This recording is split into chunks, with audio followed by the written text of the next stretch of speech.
Um, One of the things that people who know me always tease me about is how sex is a topic I like to mention to lots of people. And I feel like that's part of the tradition I got from one of my disability mentors, Barbara Waxman, who always said that, you know, disabled people are always portrayed as asexual. So we have to keep reminding the world that we are sexual. And for me, seeing so much joy in our bodies and in our relationships, and so much of just typical teenage sexuality in the film, I think was really groundbreaking and really amazing. And I think that even if the film just did that, and it does so much more than that, I think that's a huge contribution to giving young disabled people a perspective of ways that they are just regular teenagers and that they can participate in all aspects of society, including having sexual relationships with each other. And I think that that was a big deal.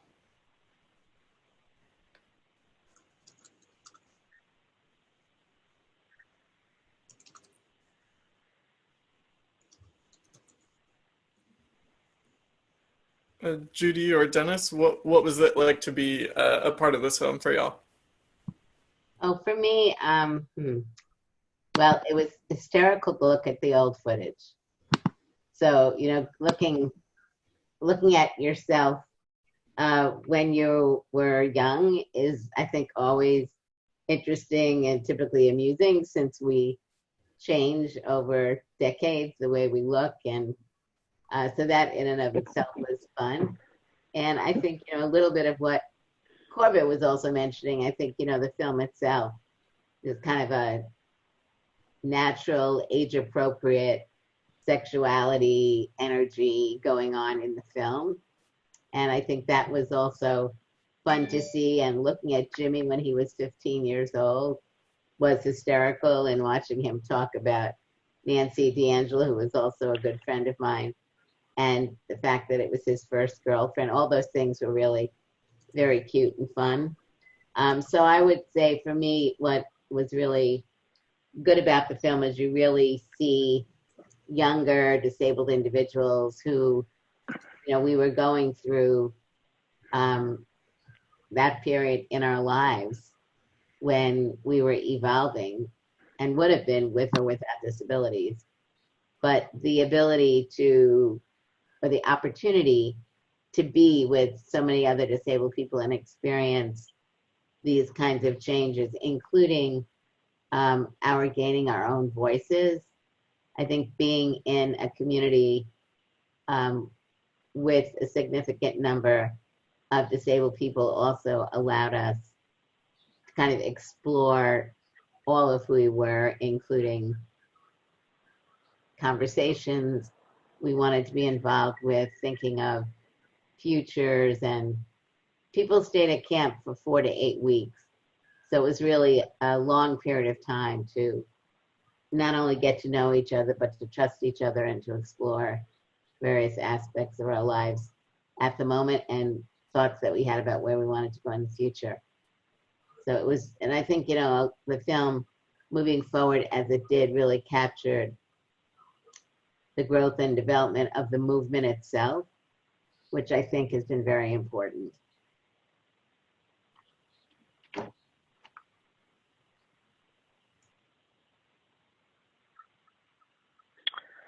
Well, hello, this is Dennis Billups, and I agree with all of those two things those ladies said.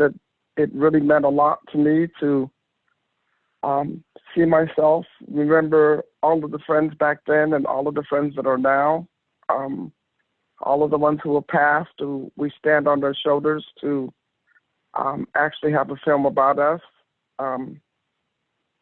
publicly and around the world. It felt very nice. It feels extremely nice. I was just telling Nicole how much foods and things I've been eating because I was in so nervous about it.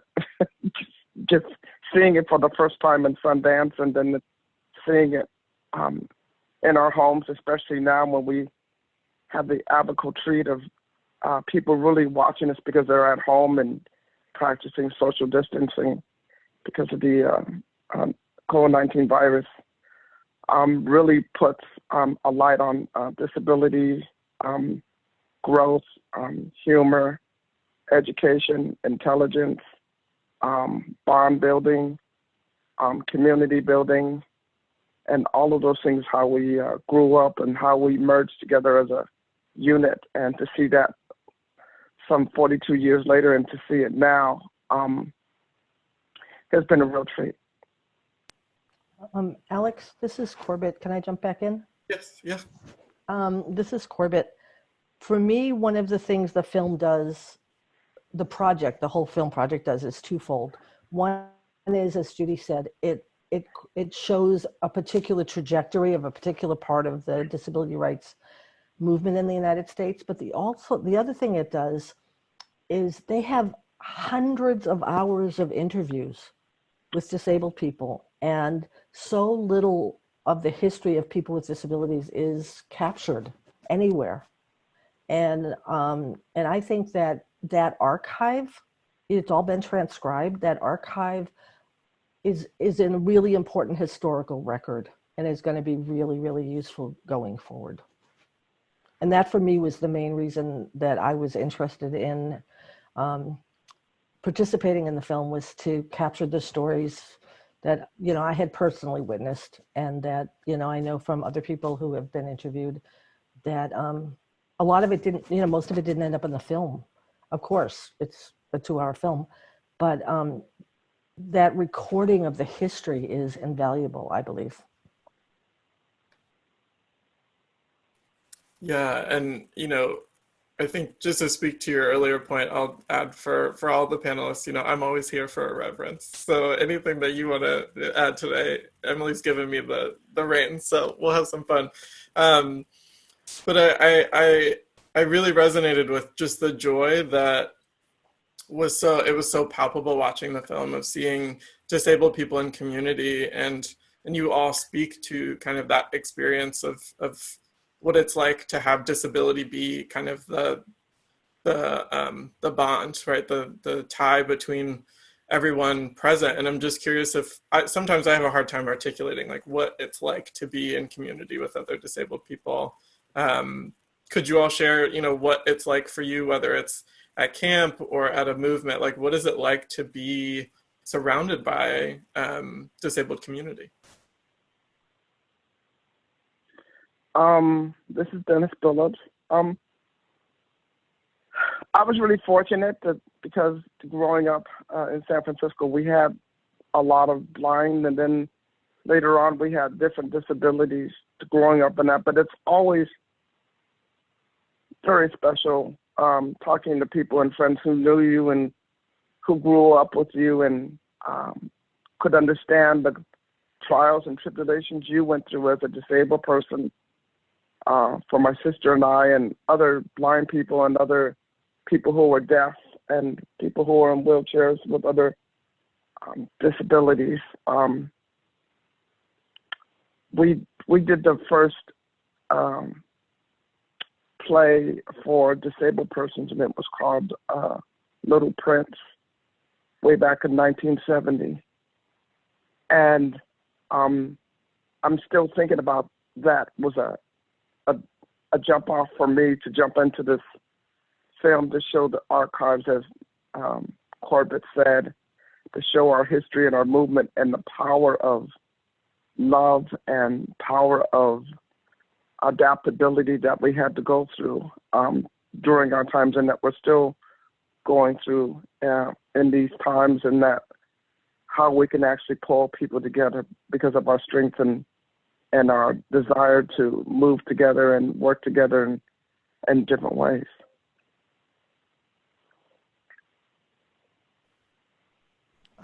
This is Corbett. One of the questions that I have some friends who are historians, and one of the questions they ask me is, why did the 504 sit-in work, when so many other attempts to do political changes haven't worked? And what I say is because we went to camp, like lots of different people with lots of different kinds of disabilities. There were camps for blind kids, camps for deaf kids, camps for kids with intellectual disabilities, the community that often calls themselves self-advocates. And we learn not to be ashamed.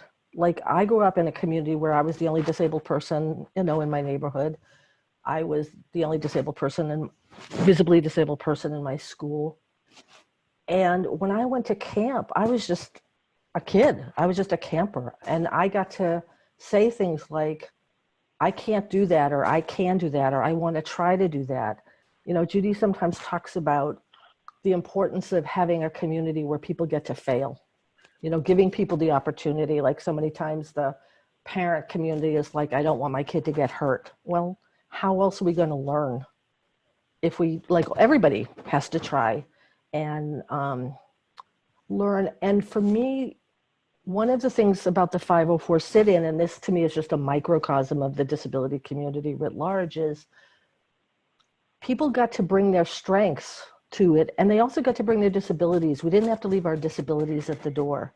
So if somebody needed a medication that needed to be cold, we figured out a way to make it cold. And if somebody needed help with whatever, we just helped each other out. It's that kind of interdependence. And I feel like, when I meet people, and I often do, who have disabilities and who are not connected to disability communities, I feel so much their shame. They're hiding. They're trying to, oh, I can't let anybody know I need anything. And I feel like, wow, I feel so sad for them, because we get to bring our whole selves when we're in disability community. And that's our strength, not hiding it, but to me, that's our strength, that we all get to bring it together. And I certainly think that the film shows that and celebrates that. Anyway, that's just what I want to say. This is Emily with just a brief access interruption. I want to just pause. There's been a lot of requests if people can just see each of the speakers for a moment. So I want Judy, Corbett, Dennis is joining us by phone to just kind of say hello, not more than that, because we'd lose interpreter access, so that everyone can, and Alex as well, so we can see your face. And I'll also give this as a chance for Stephanie and Holly to trade off. So I'm going to unpin Stephanie's video and then just allow a brief interruption, and then Alex, you can join back in.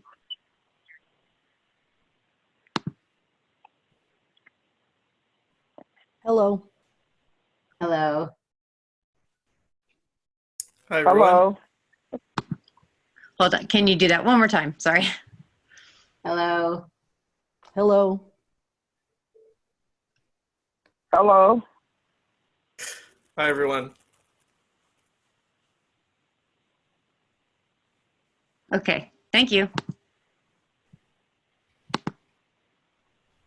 Judy, did you have anything that you wanted to add to that? Sorry, could you repeat the question? Yeah, I was just asking, so much of what you all have shared about reflecting about the film was the benefits, the things that you all gain from being in community with other disabled folks. And I was just curious what it's like for you to be in community with other disabled people, having disability be the focus of what brings you all together. So I think for me, that's been a large part of my life, because when I started going to school at 9, I was in classes with disabled kids. And then in the summer, I went to Camp Oakhurst until I went to Camp Jeanette. So during the school year through the 8th grade, I was with disabled kids in the day and then all together in the summer.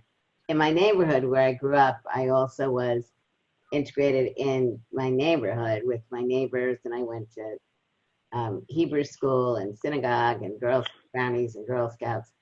So I was kind of in two worlds, and I think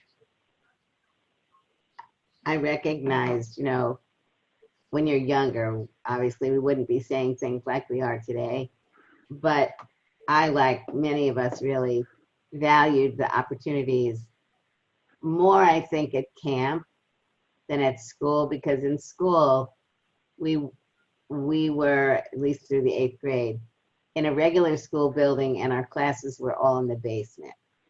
So the disabled kids were in the basement. We didn't get to have lunch with the kids right down the hall in the cafeteria.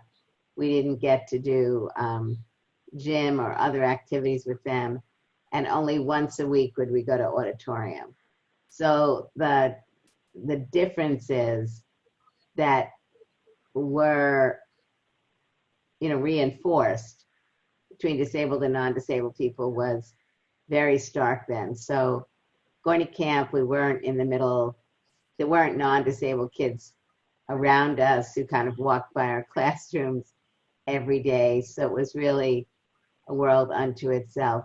But I think this also, for me, evokes a discussion of how do we look at creating environments where disabled young people and people of all ages have opportunities to come together and to what I kind of call come together to go apart, to be able to learn from each other, support each other, be able, one of the things that Corbett was mentioning is how she feels that people frequently feel shame about who they are with their disability, and the opportunities to really be able to come together and talk about those feelings, I think is important.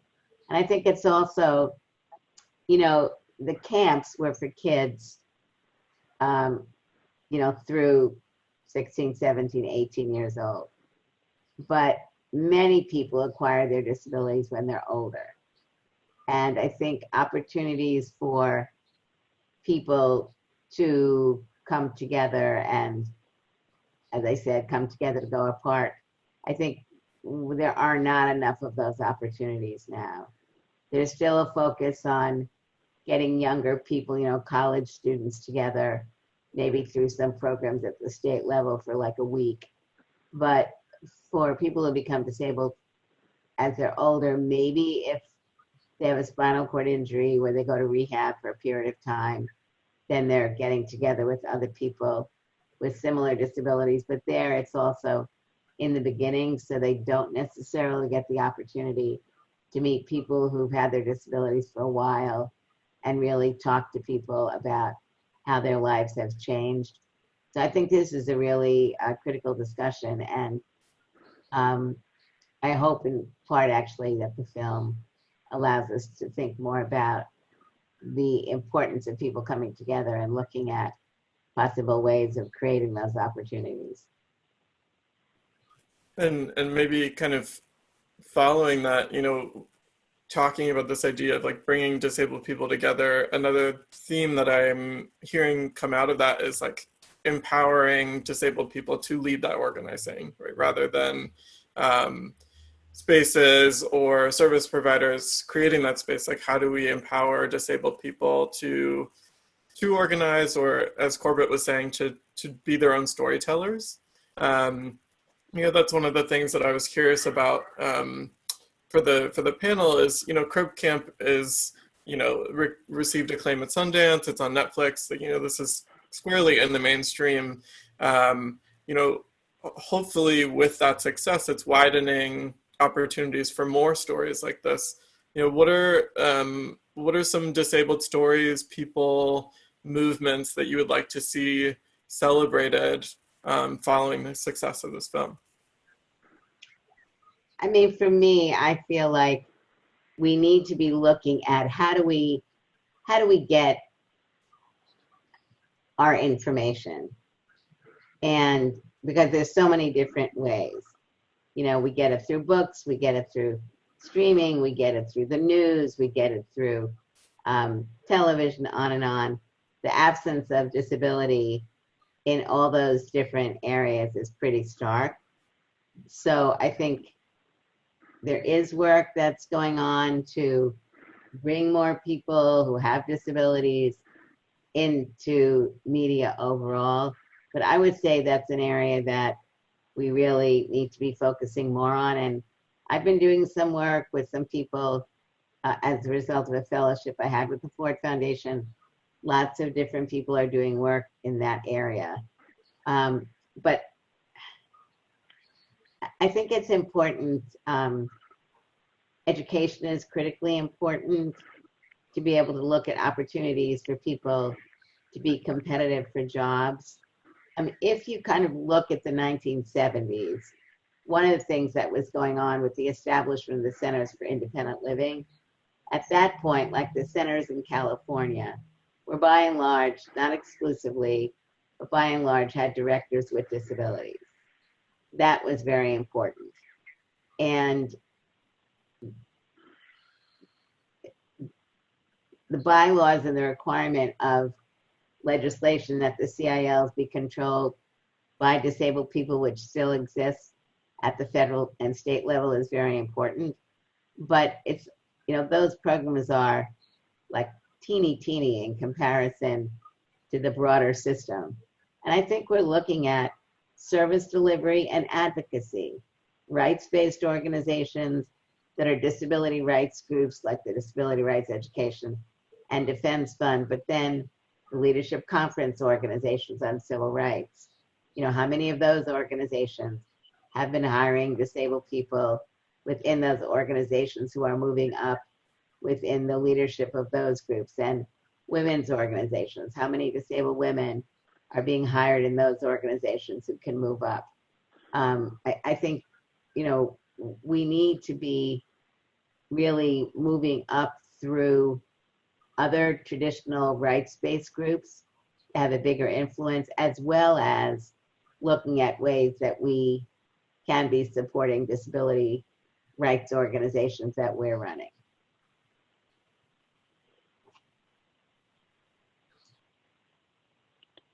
Yeah.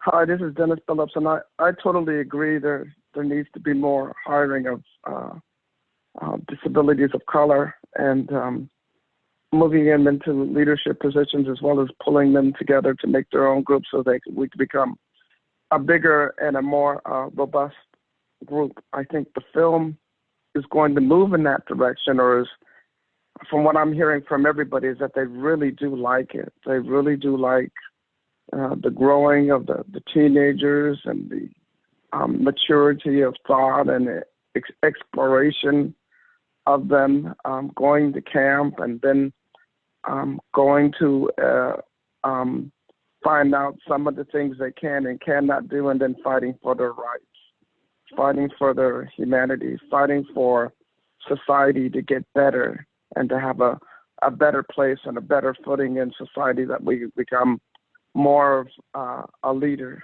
and leaders in the system. And I think the film actually really portrays that kind of direction for a change. And I'm just I'm really glad that it does that, because it needs to be done not only for disabled rights and disabled other communities, but for society. Society needs to understand that they have damn near geniuses out here that are doing some great work and doing some good work. And even though the movie is great and wonderful for me, we're only just the tip of the iceberg, but we are leading the way and opening doors. And I think it's profound. I also want to say that I think we need to recognize that many of the jobs in the disability community are low-paying jobs. And there are more and more disabled people from diverse backgrounds that are just moving into regular jobs. It gets back to a point I think that Corbett was making earlier. There are many people with disabilities, not the number that there should be, but I think we need to recognize that there are increasing numbers of disabled people from different backgrounds who are in fact making it through high school, making it through colleges, making it to graduate degrees and advanced degrees, that are people with various kinds of disabilities and from different backgrounds.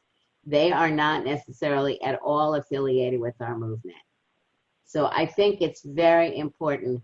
I think this film is a great opportunity for people who are disabled and not, and who are part of the community and not, to be able to get a better understanding of the history And then I think to also look at opportunities of how to learn from people who have disabilities and have been moving forward or have been facing major obstacles to get us all more involved in a deeper discussion. I think things are different today, and we need to really, they're the same and different, but I think we really need to look at how we acknowledge the advancements that are made and how we get people who, for whatever reason, were not aligned within the movement. And I think we also need to recognize that our movement is still relatively small. When you look at other organizations that have been much better financed, people have more opportunities to join some of these other groups. But if these other organizations, other civil rights groups, are not really articulating disability as a part of their agenda, people are going to them, some people are going to them, but the issue of disability is not being integrated. So I think there are a lot of complex issues that we need to be continuing to discuss and advancing. And I think the film is an opportunity for that. This is Corbett. I was really struck by how you phrased that question at the beginning, Alex, about how do we bring disabled people together. I'm somebody that never really fit in organizations. I did some working inside organizations in my 20s and early 30s, but really after that, just kind of not inside traditional organizations. And over the years, because I've been in many communities that were multi-generational around disability work, I've come to appreciate that as somebody who's now an elder, that the question so much isn't what can I do to bring people together, but what can I do to support them in whatever they're saying is important to them. And I've seen so much of what to me has certainly shifted landscapes around disability and around the culture in general, coming out of places that 20 years ago I wouldn't have imagined being the source. I'm thinking here about people like Alice Wong and the Disability Visibility Project and all of the hashtags and the Twitter chats and the Crip the Vote and the work that has come out of the work she's doing. You know, I jokingly say, you know, from 5 p.m. to 5 a.m. at home. And I wouldn't have imagined the impact, because social media, computers, that's not the way I think about the world. I think about the work that T.L. Lewis is doing to shift the landscape with HERD, about deaf and deafblind prisoners and people in jails. I think about when I live in the San Francisco Bay Area and when my power was cut off by the utility company, the people at the what is now called the Disability Justice Culture Club, created this everyday safety net.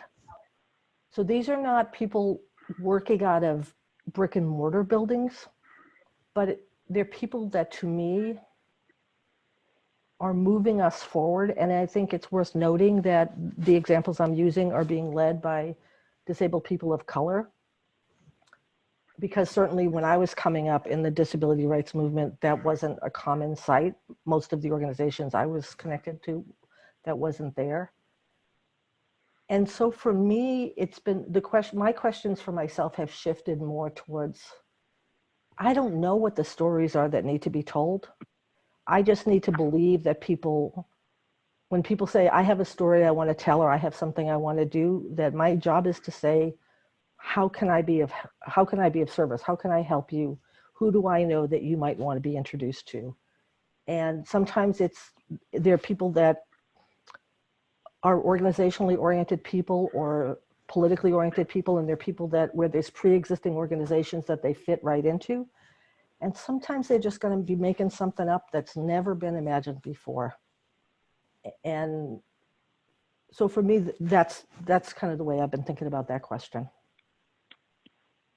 It's you know, such a beautiful reminder or touch for me on how much disability justice as a framework has really impacted me. And that idea, I think, tying everything you all said about this, the leadership of the most impacted, right? And considering all of this from an intersectional lens, how do we empower women with disabilities, Black, Indigenous, and people of color with disabilities, queer, disabled folks, people who fall within all of those identities and margins. How do we empower them to tell those stories, or just kind of listen, like you said.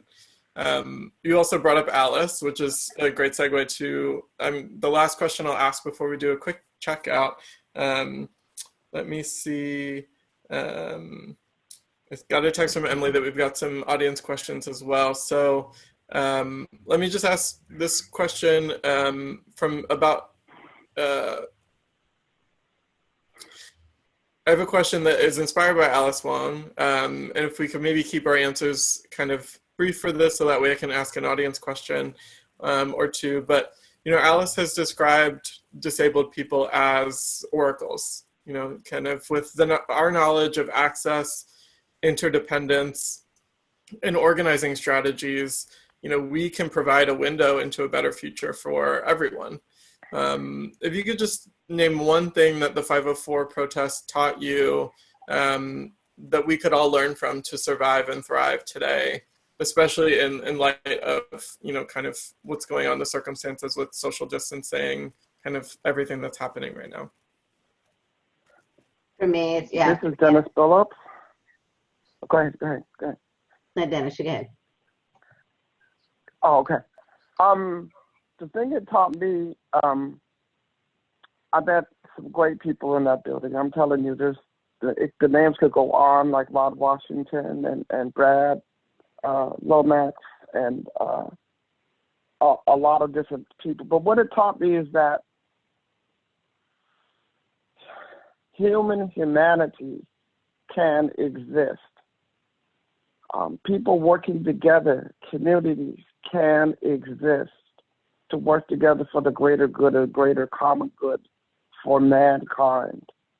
And seeing all of the disabilities and people that were there and helping each other day to day, minute to minute, hour to hour, really exposed humanity and universal humanity, which we're now on the precipice going to be coming into, which is kind of very happy to do. But if anything, it just showed me that we could all do it if we just put forth the effort and a lot of love.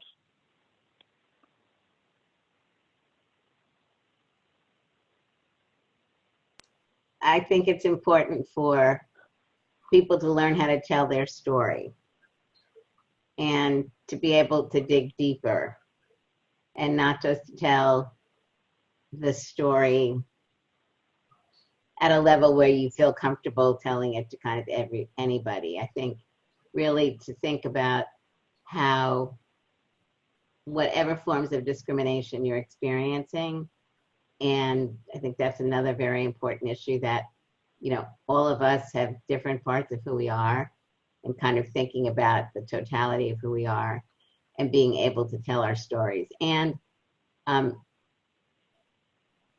this is not a fight which will be won easily, that we need to be building alliances.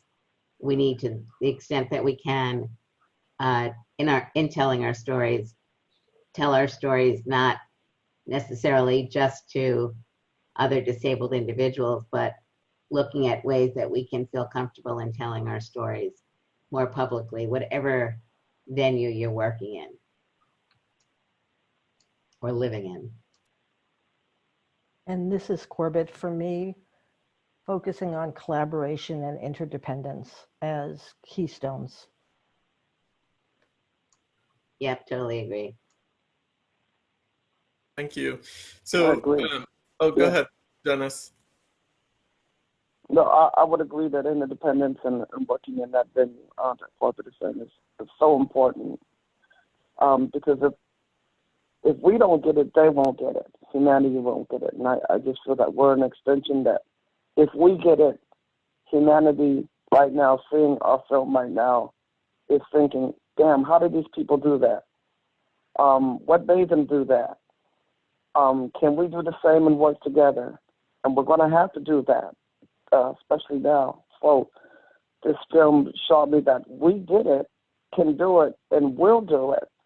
And it'll help pull America and the world together, I think, to move it ahead in a common, universal, as I said, community group. It's going to take a fight, of course, but I think it can be done, and I know it will be done.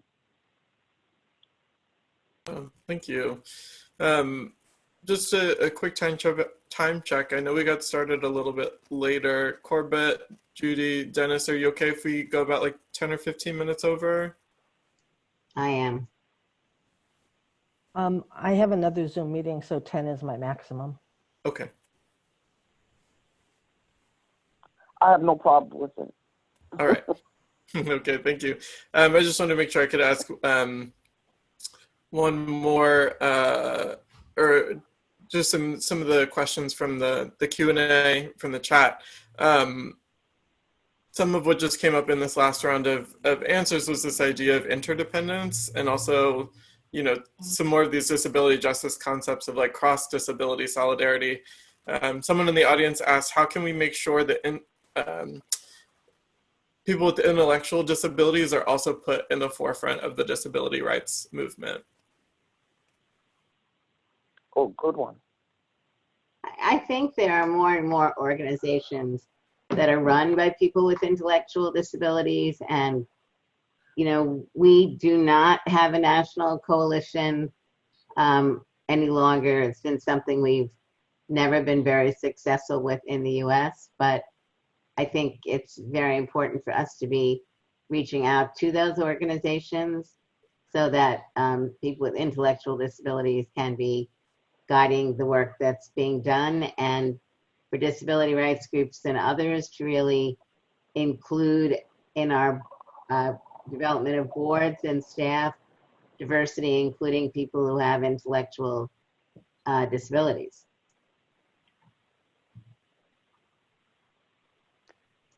This is Corbett. I think that's a really important. Oh, go ahead, Corbett. No, go ahead, Dennis.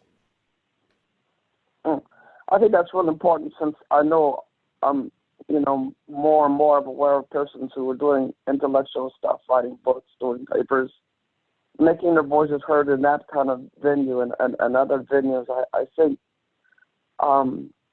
once, and I do believe this is coming because of this movie, we could get a group of people who do intellectual properties like Judy says. I think we'll be able to move in that direction with more thunder and power. And I agree with both of you on that one. I really do. This is Corbett. In my experience, leaders from the self-advocacy community, which some of the people I know that have intellectual disabilities who are associated with founding self-advocates becoming empowered, use that term for themselves. And they've been in the room. You know, I've been in lots of rooms with folks that they've been in cross-disability rooms and they just get ignored. So I feel like it's not how can we do whatever, it's like, why are our doors locked to certain communities of people? And for me personally, the national organization called Autistic Self-Advocacy Network has been, to me, really helpful in helping me understand how to work in a cross-disability way. That's been really, just really model how to make cross-disability work and not lock the doors to certain people, like people with intellectual disabilities or people that use augmentative communication or other alternative communication styles. I agree. They're a great organization because they really have, they work cross disability, and they're very much a cross disability group, in part because, you know, disabled people with autism also have other forms of disabilities. And they are really a very powerful and I think quite unique organization. It seems and like... I just think that they think they're in the same boat. Oh, I'm sorry. Go ahead. I'm sorry. Go ahead, Dennis.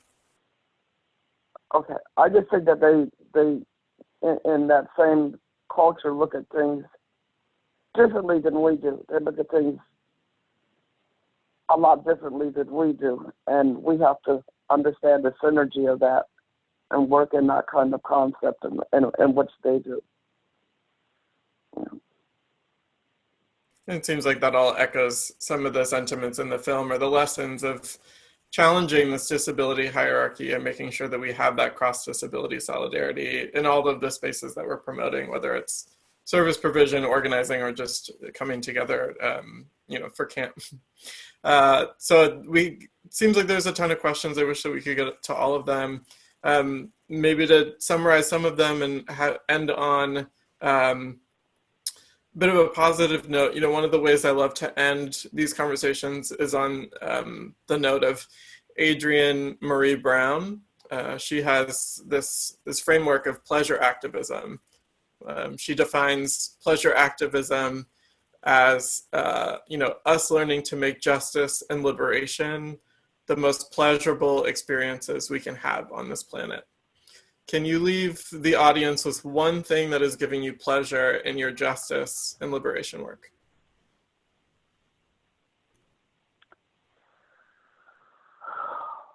It's hard work, but I can't really say I see a light at the end of the tunnel, but I know we opened the door with this movie, and we opened a big door.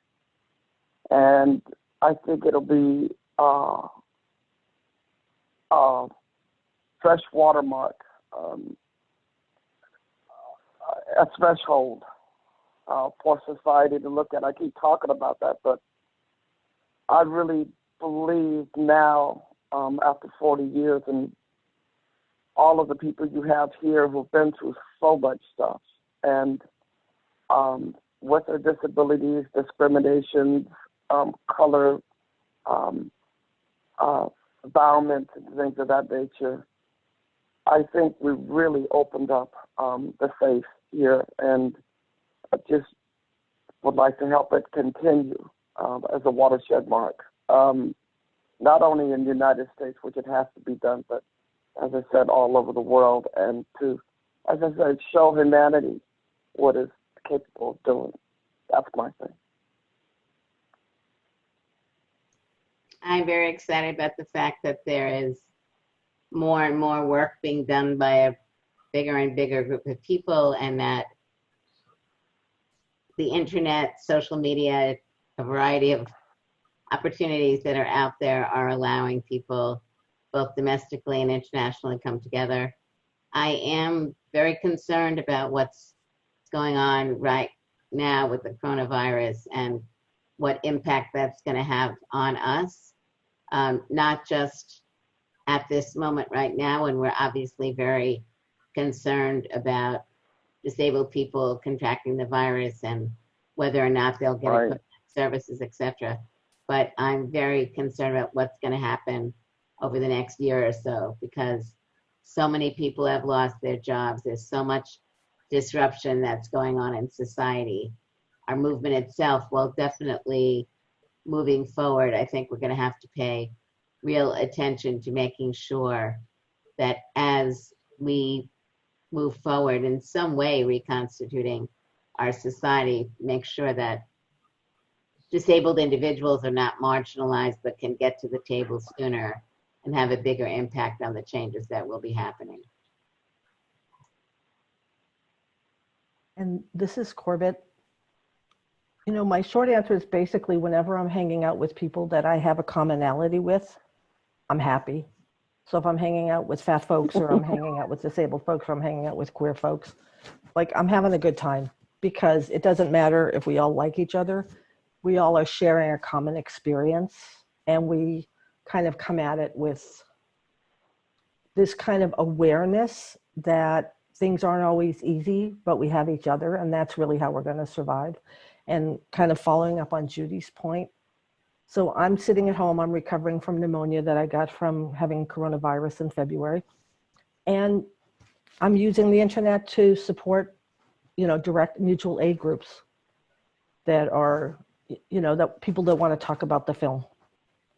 as a way to raise money for direct aid groups. So, and I'm having a blast. I mean, it sounds like, well, that sounds like a really hard, no, I'm not, I'm just doing what's fun for me.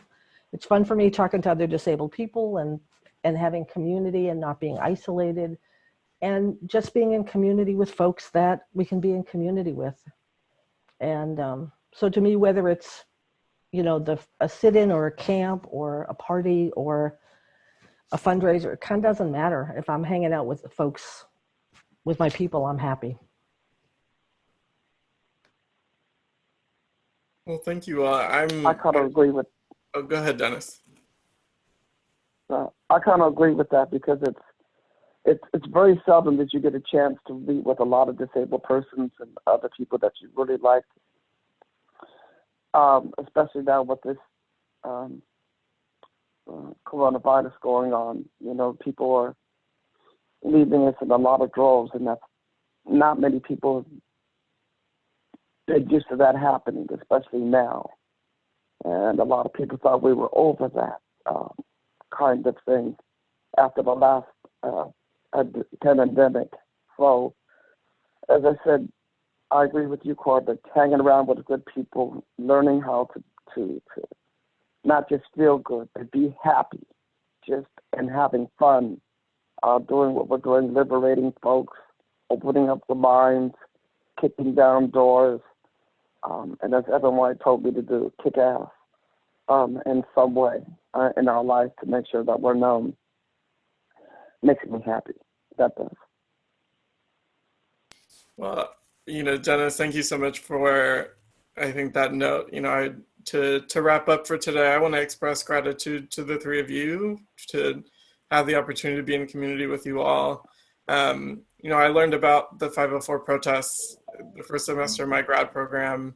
I was born with a disability to not know what you all have done to create the world that I had the privilege to live in. It just means a lot to share this with you. You really inspire me, and I'm just so grateful for this conversation. I want to acknowledge Jim Lebrecht and Nicole Newnham for Crip Camp, right, and bringing us all together, creating this empowering celebration of disability and culture, right, and pride in these difficult times. I want to thank the Longmore Institute on Disability, of course, for hosting, for Emily and Kathy making this happen. They were amazing mentors for me, and they're a great cultural center. For any of you who enjoyed this conversation, just remember they'll be sending out a survey, and more events will be coming on the April 18th and April 25th. I want to thank the captioners and interpreters today. I really appreciate it. Thank you, Stephanie. Thank you, Holly. As Alice says, access is love, right? I want to express gratitude for my community, my chosen family, and most importantly, my parents who are watching. Just wanted to give them a shout out. Thank you, Mom and Dad. Can I just jump in and say one thing, Alex? Yes, please.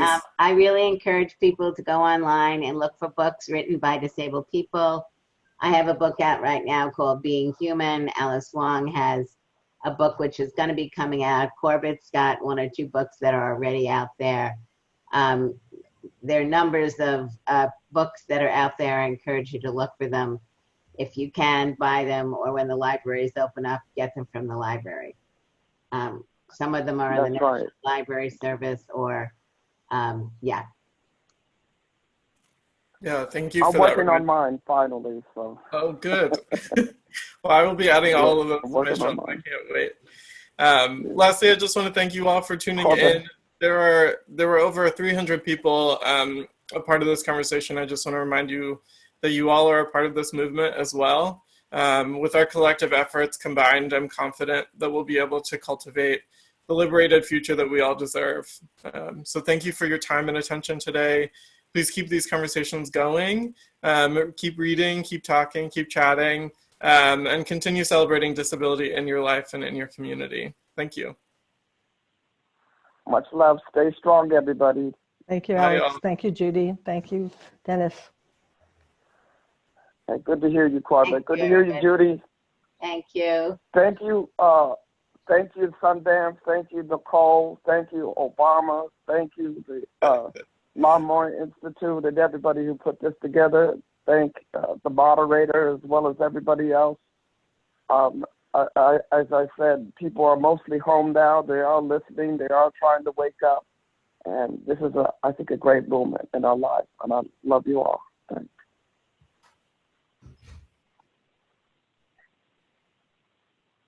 Bye, everybody. Bye. And thank you. Bye.